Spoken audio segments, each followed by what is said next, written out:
Welcome to Intentional Divorce Insights. I'm Leah Hadley, certified divorce financial analyst, accredited financial counselor, and the founder of Intentional Divorce Solutions. I'll be your guide through the complexities of divorce, finance, and emotional wellness. Join me as we uncover practical tips and empowering insights to help you navigate your divorce with clarity and intention. Welcome back to Intentional Divorce Insights. I am so happy that you are here with us today. We have a really special guest. I just met Joe here before we started recording, but I've actually been following his work for a really long time. He puts out fantastic content online. So I'm really excited about our conversation, and I hope that you will look up some of the resources that Joe and his team have available for you online, because like I said, they're really excellent. Well, let me tell you a little bit about him before we get into our conversation. Joe is a pioneer in divorce mediation who has been helping couples navigate the end of their marriages with dignity and financial wisdom for over 17 years. As co-founder of Equitable Mediation Services, he combines his MBA in finance with specialized training from Harvard, MIT, and Northwestern University to guide couples toward agreements that protect both their emotional well-being and their financial futures. We are kindred spirits in that way. As a child of divorce who witnessed firsthand the devastating impact of attorney-driven litigation on families, Joe brings personal experience that, combined with his professional expertise, enables him to help couples focus on creating agreements that work for everyone, especially the children. Joe pioneered virtual divorce mediation in 2011, nearly a decade before others adopted online practices during the pandemic. His results speak for themselves. Listen to this. Equitable Mediation Services maintains a 98% case resolution rate. Now, for those of you who might not be familiar, that is significantly higher than the industry average of 70%. As a sought-after expert, Joe has been featured in Business Insider, Newsweek, Forbes, Huffington Post, Yahoo, MSN, and the Daily Mail. His blog has attracted over 1 million visitors. Joe believes divorce doesn't have to be destructive. With the right guidance and expertise, couples can part ways amicably while protecting what matters most. Welcome, Joe. Thank you so much for being with us. Thanks for that intro, Lee. I'm not sure who you were talking about, but that guy sounds all right, you know. Clearly lots of experience and expertise to share with our audience. There's no question Absolutely. about it. Yeah, looking forward to talking. Yep. So I am just fascinated by the success rate that you are having.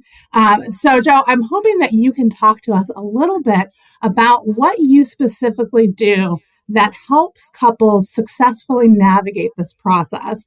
Because I know online in particular, mediation, quite frankly, gets a really bad reputation. Right. And you know that I'm a big proponent of mediation. Of course, so yeah. Let's talk about how are you seeing people have this much success in mediation? Yeah, so that's a great question, right? So, as you know, right, we're kindred spirits. We're both financial professionals. And I like to remind clients the numbers don't lie. And one of the things that a lot of times in divorce, right, a lot of the issues are very emotional. Emotions are heightened, right? And so what happens? They go online, they talk to their friends, they talk to their family, they start whispering in their ear and don't settle for anything. You can do better, right? There's all this misinformation out there about what I'm entitled to and all these things, right? And when you really boil it down, you get into the brass tacks and you look at budgets and you look at the balance sheet, the total sum of the assets and liabilities. That's it, guys. Like when we look at those numbers and you put them in front of people, because a lot of people, and you probably know this, a lot of people don't do budgets, right? I do a budget annually. I check in on it. I want to make sure I'm on track, right? And not a lot of people are doing budgets. And so they don't know what they're spending. So therefore, they don't know what their lifestyle costs. Therefore, they don't know how much they need in support or how much they could afford to pay in support. Similarly, a lot of people don't know how much is their house worth, what's in their 401k, how much is on their credit cards, right? We have so many things that auto debit our credit cards. We just don't know how those balances build up over time. And so we go through a process, and this is what I recommend to everybody, as I say, do the discovery before the deciding, right? People will come in a session, I'm sure you see this as well. We already talked, and we talked about, we decided that child support's going to be this and alimony is going to be that. And I'm like, How'd you come up with those numbers? I talked to ChatGPT and, and it told me that's what I should get, right? You're like, oh boy. So when you start going through a process, right, and put the pay stubs on the table and the tax returns and all the bills, and you say, well, okay, folks, this is really what it's going to cost you. Here's what you spend on your kids. Let's take a look again at some of those numbers. And when you start pushing back, gentle, of course, you push back by showing them the data, showing them the numbers. It's really hard for them to argue. And even if they're not happy about it, you get to that place in mediation where they're like, "Oh, okay, yeah, I see. Okay." And that's how we get people really to agreement, right? Is we prove it to them. We prove to them that what they're doing is going to work in the short and long term, is a good compromise. And it's hard to refute it when you're looking at all the information in front of you. So that's kind of the approach we take. It's a little analytical. We don't ignore the emotional side, of course, but we say the numbers don't lie. And when you put it in front of people like that, it's really hard to argue with. So that's really, I think, a big key to our success. Yeah, and I really want to highlight a point that you made there, Joe, and that is discovery before decision, right? That is Right. critical.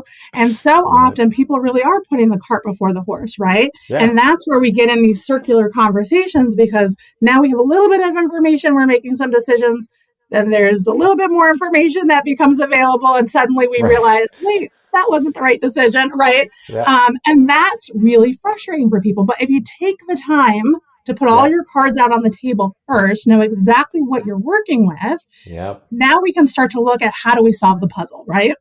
Exactly. Yeah. And it's funny. The example I use is like, say you and I were going to go out to dinner, right? And we were at a conference and we're in a city we've never either of us have been, and we don't know what neighborhood we're in. And I said, yeah, hey, Leah, where do you want to go to dinner? You'd be like, well, what's around here, right? I'm Right. sure that'd be like the first phrase out of your mouth. Well, what are my choices? I'd be like, I don't know. Where do you want to go? And you keep looking at me like, Joe, I got like, what's close? How are we getting there? What's on the menu? What do you feel like eating? Right? That's the discovery process, getting all of that information so that you can make informed decisions. Because, like you said, as new information comes to light, people want to start changing their minds. That's And right. that creates conflict because then one party says, well, wait a minute, we agreed on the support number was blank. You can't change your mind. And in mediation, they can, right? Right. Especially in light of new information. So if you get it all out on the table up front, it avoids a lot of that, right? Absolutely. Absolutely. Now, Joe, you've said that mediation is about looking through the windshield, not Right. the rear view mirror. What does that Yep. mean practically for couples who are caught up in the hurt and anger of divorce? Yeah, so that's a great quote by Bird Baggett. It's my favorite quote. View life through the windshield, not the rear view mirror. And what I just love about the show and about the way you put this forward is intentional divorce, right? And Right. it's like you. I hope no one enters the divorce going, "I'm going to really screw this up. Let's burn this thing to the ground," right? Nobody does that, right? But guess Right. what? They don't set the intention of having an amicable divorce, of coming to agreement, of remaining calm, of looking forward. And so that's part of what we kind of level set with people and say, look, the time for arguing is over.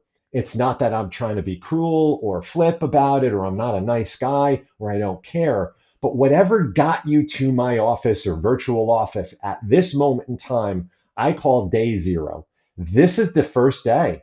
We need to move forward. My job, your job as a mediator, it's to help you craft an agreement that's going to govern your, if you have kids, co-parenting relationship and your financial relationship moving forward, right? You've come to me and you've said you no longer wish to be married.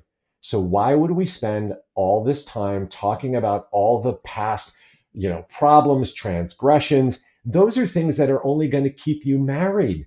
You've come to me to tell you want a divorce. So a divorce is a separation. Let's help you get there, right? And we can only do that if we look forward because a lot of times, and you probably hear this too, a lot of folks will want to bring up the past and they'll say, well, you never blanked before. It's like, well, that might be true, and that's not my business to know. But maybe now moving forward, you will cook a turkey on Thanksgiving and you will have a traditional meal, or you will start doing homework with the kids, right? Because guess what? As a single parent, you're going to have to, right? So Right. that's what I'm constantly doing. And a favorite phrase of mine from a professor I had at Northwestern, She said she was a mental health professional, and she said when folks get into this spiral, she had glasses. She'd like take her glasses off slowly. She'd kind of lean in, and she'd be like, this sounds like an old argument. And it's a great line, right? Yeah. Because I'm sure it is. And it's just spinning and spinning and spinning. So as soon as you get to people to start recognizing those patterns, that this isn't serving them and helping them move forward, that's where you kind of unlock the magic of mediation, if you will, and can help them move forward. It's so important. And I even have seen it in my own relationship, my own divorce and co-parenting relationship. I was one of those parents who was very concerned that their dad was not going to be helping with homework or Right. doing the things, right? Sure. Because I had been the primary parent while we were married. But I have been so impressed with the way that he has stepped up and the way that our Good. dynamic and relationship has changed over the years. Now, Yep. mind you, we've been divorced like 10 years now, but as Right. our kids have grown up, we've both evolved as people, as parents, Right. as Right. co-parents, right? Yeah. And really allowing each other to have that space. And I was definitely that person when we were going through the divorce that was very concerned about those things, right? Of course. Yep. But we evolve, we change. This is a huge life changing event, Right. right? And it means that our roles are going to change. Absolutely. And people forget that, right? The person I was yesterday, I'm not that person today, right? I'm a Right. day different. And that's going to, as you said, evolve over time. And the moment when you're in the divorce process, right? And you know this personally, my parents litigated their divorce, so I witnessed it as a kid. So I watched that unfold. And so those kinds of things, that's the worst moment of your life, right? As Right. you hear all those studies and about the death and divorce are like some of the most stressful events in life, right? And of course, and they are. And so just remembering that, and again, with that looking through the windshield, right, is like, well, okay, this is really terrible right now, but I'm going to have faith that it will get better over time. And if you have that attitude, my relationship with my ex will get better over time. My kids will adjust over time, but all of these things that we've talked about, right? And like you said about your ex, you have to take an active role in doing something about it, right? Right. You can't just say, well, I'm going to just lean back and fold my arms and it's going to be better. It's like, no, you need to actively engage as a parent. You need to actively work on your relationship. I even tell clients in mediation, they think I'm crazy. I say, you guys should go to couples counseling. They're like, Yeah. what? And I'm like, yeah. I was like, guess what? You're still a detached family unit. You're still a mom and a dad with some kids, right? Like, why wouldn't you work on that relationship? I'm not asking you to repair your marriage. I'm just asking you to be able to communicate so your kids can see a role model for them to say, you know what, mom and dad, they got divorced. They didn't stick together as a married couple. That's okay. But boy, look at them. They can still be on the sideline at my soccer game or at my graduation. And that's what kids are really looking for, right? They're really Right. looking to you as an adult, and anyone who has kids will crack up at this, right? Try swearing in front of like a 2-year-old or a 3-year-old, right? You hit your hand in the kitchen and you go, right? You say a word. That kid is running around the house saying the F Right. word constantly. That like you're like, stop, because they hear, right? They parrot, they sponge. And so they're sponging also of what your relationship dynamic is, and you got to work at that. Yeah, absolutely. And of course, Joe, I love that you have the financial background. I think that is so valuable for somebody who is leading people through these huge financial decisions. I'm Yeah. curious what some of the common mistakes that you see couples make when they're in that reactive mode versus when they're really making deliberate financial decisions. Yeah. So the probably the biggest one when it comes to financial stuff is they're trying to uh, how can I put this delicately? They're trying to take out their anger financially on their soon to be ex. And what they don't realize is that it's really harming their kids. Right. So, for example, as every state has a child support guideline. We'll run the guidelines, we'll show them the numbers, and the person who's going to be paying is angry at that ex-spouse and saying, well, how come you need so much money? What are you going to do with it? Right. And it's like, well, because they haven't done budgets, right? They've never done budgets Right. before. This person probably hasn't gone to a grocery store lately and seen that eggs are $47 a dozen and, gas is $12 a gallon. And right, so I'm exaggerating a little bit. Out here in California, not so much. Right. But, at the end of the day, right, it's like these monies that are going to support that other household, even alimony, right? That's going to afford that other parent to have a lifestyle commensurate with the person paying. Now, I'm not saying that both of them are going to be very well off or things are going to be rosy, moving forward, but it's trying to use that financial process to exact revenge on that ex when kids are involved, because those kids are going to suffer too. Now, the recipient of support might have to live in a studio apartment, whereas the other person's in a 3 or 4 bedroom house. They might not be able to take the kids out for, fast food or a movie or go to Starbucks or something, but the other person can. And it creates this friction between parents, right? Because now if you're a kid, you're like, well, I don't want to go to dad's. I don't want to go to mom's because I don't like their place. I have an Xbox and I have a Sega over here and I have a this and a that, right? And so you create this dynamic, right? And I think that's the number one thing I see. It's like, look, you just have to say to yourself, this money is going towards a household that's going to support, yes, I get it, my ex-spouse, but also my children who will be there most likely part of the time. And in my practice, probably half the time. Most of the people I work with tend to come to 50-50 parenting plans. So I'd say that's probably my biggest bugaboo that I see, right? So I tell people, dial back the emotions, make this a business transaction, recognize that each of you have expenses, and it's good that your lifestyles are roughly on par with each other.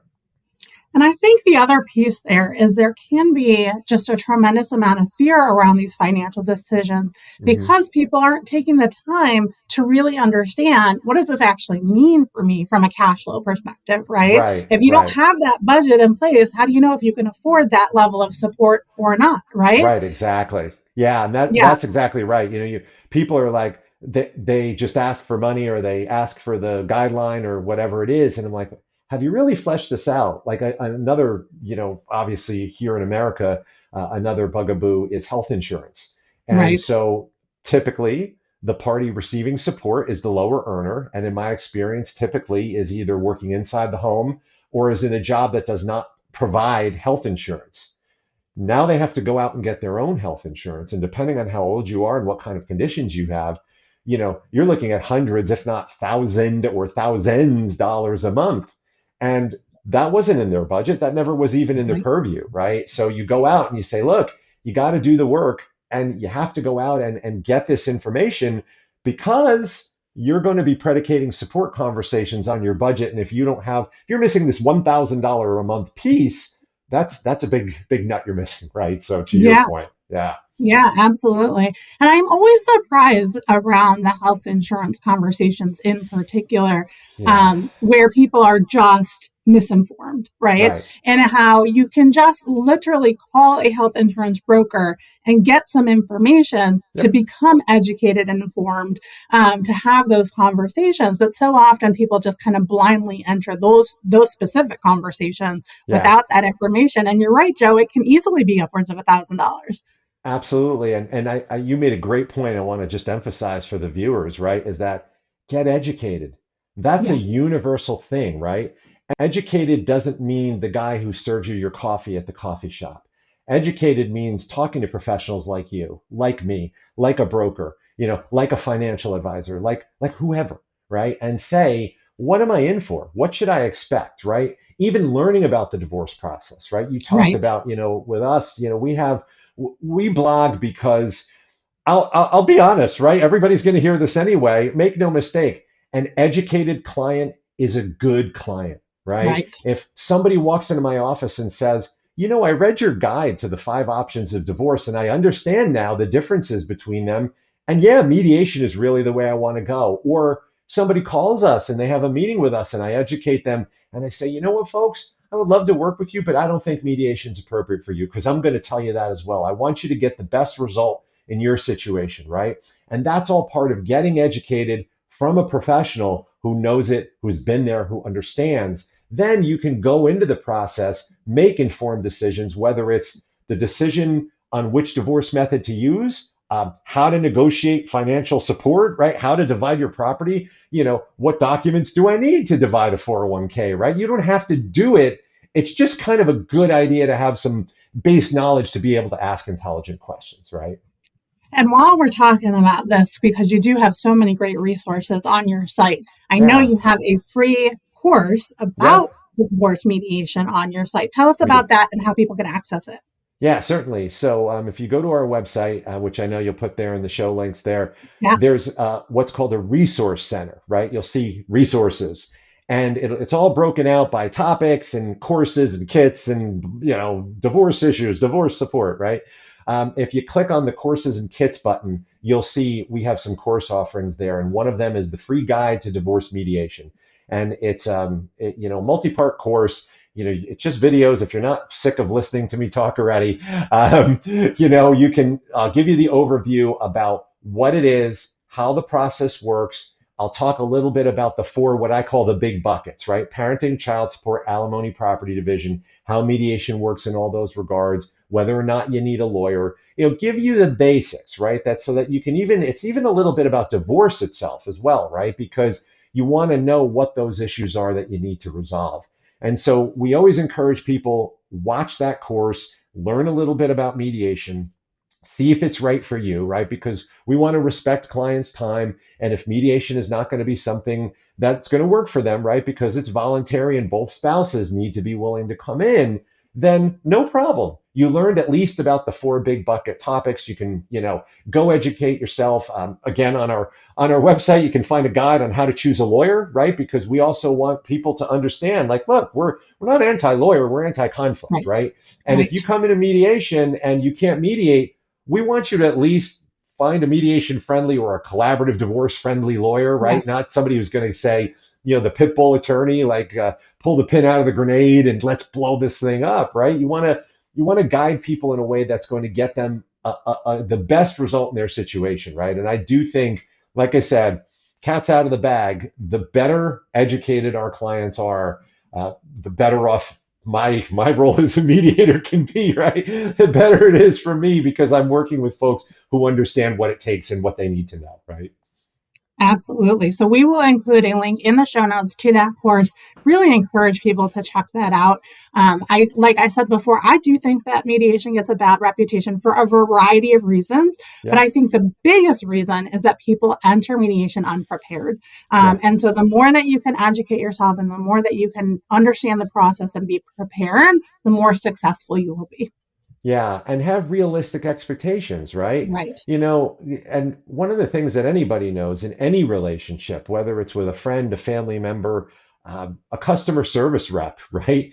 One of the things that as a mediator, you kind of know is if you like attack first, the person on the receiving end is immediately going to be, back up to the wall. They're not going to want to help you, right? So That's when right. you think about like the poor person at whatever company you're calling and you're like, your product is terrible. It's like, well, this person didn't make the product. Right. This person is trying to help you, right? So if you go in, you put the guns in the holsters, if you will, and come in and willing to compromise, keeping emotions calm, trying to keep things in check, and then being able to have those conversations, you're going to get a lot better result because people want to help. I have learned that time and time again. I teach negotiation and I say, look, by definition, people I do believe are good and want to help, but they want to help nice people. They want to help Right. people that like kind of look like they need their help, right? And if you explain what you need in a calm manner and you're able to, make that emotional connection, that's where it happens, right? That's where mediation can help. When people come in and say, well, you're the mediator, you're supposed to get me a $10,000 a month in alimony. It's like, no, that's not my job. My job is not to get you anything. It's to help have these conversations, create options, sure, explore these options, but ultimately the decisions lie with the couple, right? So that's kind of empowering you back, and which I think is a good thing because with mediation, right, you get to decide, you create the agreement, not some third party who you just walked into their courtroom and it's like, yeah, I don't like your haircut. Guess what? She gets the house or he gets it, right? You're like, that happens. People forget that. Judges are people. There's no like, this isn't like TV where justice is served because some person bursts into the courtroom crying and the judge says, "Oh, I feel terrible, you win." That's not what this is, right? So we want to empower people to do that. And that is part of that education and understanding what mediation is as part of that educational process.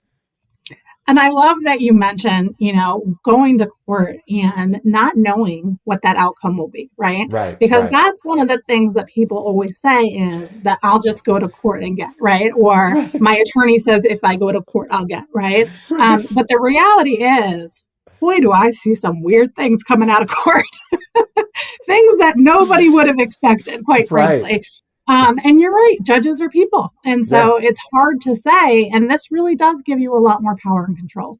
It does, yeah. And along those lines, one of my favorite stories, right? I always keep everything confidential. It was a child support negotiation, and the gentleman was just adamant that he did not have to pay child support. Not that he didn't want to. He said, "No, no, this is child support. It's all a lie. It's a scam. It's not real." And I'm like, "Sir, it is, and here's the guideline, and here's the calculator, and here's the statutes, go read it online." Right. And I said, "What do you think's going to happen when you get into court?" And he's like, "And I swear to you, without missing a beat, he just big smile, like leans back in his chair. He goes, "I'm a likable guy. The judge is going to love me. When the judge sees me, he's going to say, 'Don't worry about it. You don't have to pay child support.'" And I looked Wow. at him and I was like, "Well, good luck with that," because as a mediator, I can't tell you what to do, Right. but, you might want to reconsider that position and you may want to talk to an attorney about this because, yeah, that's not really how this works. And I don't think judges are going to take too kindly to that, right? Right. So, and that's part of that education process, right? When you see the stuff that happens. And of course, like you said, you see the opposite where, judges push back for the strangest reasons. Yep. And, thankfully, we haven't had too many problems in our careers, but no kidding, I kid you not, one client called us from the courthouse, the hallway in the courthouse, and the lady was crying. I'm like, "What's the matter?" And she's like, "We didn't know we were supposed to paper clip it and not staple it, and the judge kicked us out of the courtroom." Oh, And now I'm on the phone and I'm like, first of all, I'm like, "Are you kidding me?" Right? Because, like, come on, right? This right. woman is devastated because of a staple gun, right? But that's the kind of stuff that this is a true story. That's the kind of stuff that you never know what you're going to run into when you walk through those doors. And quite frankly, I think it was the New Jersey Bar Association that did this study. Only 2% of divorce cases make it to a judge. 2%, Right. right? Right. So you think you're going to get your day in court in front of the judge, and like the guy is going to say, "I'm such a nice guy." Well, guess what? They are going to push you back to court ordered mediation, private mediation, your lawyers, collaborative divorce. They don't want you in there. They only want to handle Right. the big crazy cases. You're fighting over the toaster is not important, right? It's like they're saying let it go. So that's why in mediation we want to empower you to make those decisions and control your own destiny, because then when the judge decides, chances are neither of you are happy, right? So, Right. and so now what, right? And it's not like we say on TV where you're going to appeal. It's like, yeah, I don't think that's how this works, Right. get out of my courtroom, right? So it's hard to explain that to people in the thick of it, but that's hopefully the message they're getting here, right? Is control your own future, control your own destiny, right? Yeah, absolutely. Joe, I could literally talk to you all day. I mean, Yeah, same honestly, here.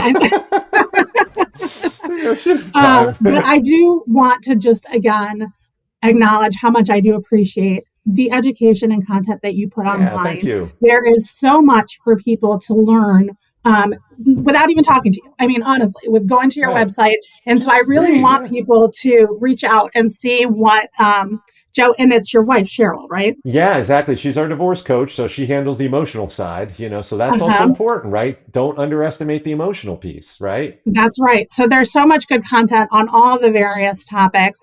Tell people where they can find out more about you, Joe. Yeah, certainly. So the best place is our website, equitablemediation.com.